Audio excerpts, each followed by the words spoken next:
अपने दृष्टिहीन माता पिता की प्यास बुझाने के लिए जब श्रवण कुमार नदी पर पानी भरने जाते हैं, तभी पास में अयोध्या नगरी के राजा दशरथ जंगल में शिकार खेल रहे होते हैं। दशरथ के पास शब्दभेदी बाण चलाकर शिकार करने की विद्या होती है। श्रवण कुमार नदी पर पहुंचकर जैसे ही पानी भरने लगते हैं, तभी राजा दशरथ को ऐसा लगता है कि नदी पर कोई हिंसक प्राणी जल पीने आया है। वे उसी वक्त बिना देखे शब्दभेदी बाण छोड़ देते हैं। बाण सीधा श्रवण कुमार की छाती भेद जाता है और वो जोर से चीख पड़ते हैं। उनकी आवाज सुनकर दशरथ भी नदी की ओर दौड़ पड़ते हैं। वहां श्रवण कुमार अपनी मृत्यु से लड़ रहे होते हैं। दशरथ उनका हाथ पकड़ क्षमा मांगने लगते हैं।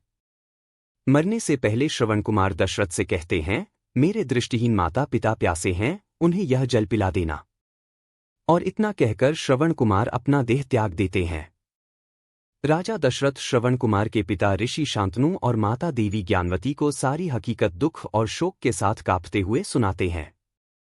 अपने इकलौते बुढ़ापे के सहारे और जीवन से भी प्रिय पुत्र की मौत की खबर सुनकर देवी ज्ञानवती उसी वक्त परलोक सिधार जाती हैं। श्रवण कुमार के पिता ऋषि शांतनु करुण रुदन करते हुए क्रोधाग्नि में जलने लगते हैं और अपराधी राजा दशरथ को यह शाप देते हैं कि जिस तरह हमारी मौत के समय हमारा इकलौता पुत्र हमारे पास नहीं है, उसी तरह जब तुम देह त्यागोगे तो तुम्हारा कोई भी पुत्र तुम्हारे पास नहीं होगा। और जिस तरह अपने पुत्र के वियोग में हम बूढ़े माँ बाप मृत्यु को प्राप्त हो रहे हैं, ठीक वैसे ही तुम्हारी मृत्यु भी पुत्र वियोग के प्रगाढ़ दुख में होगी। यह शाप देने के पश्चात तुरंत ही ऋषि शांतनु भी देह त्याग कर देते हैं। और जैसा कि हम सब जानते हैं, भविष्य में राजा दशरथ अपने लाडले पुत्र राम के वनवास के दौरान मृत्यु को प्राप्त होते हैं। उस समय लक्ष्मण भी राम के साथ वन में होते हैं तथा भरत और शत्रुघ्न अपने मामा के वहां गए होते हैं।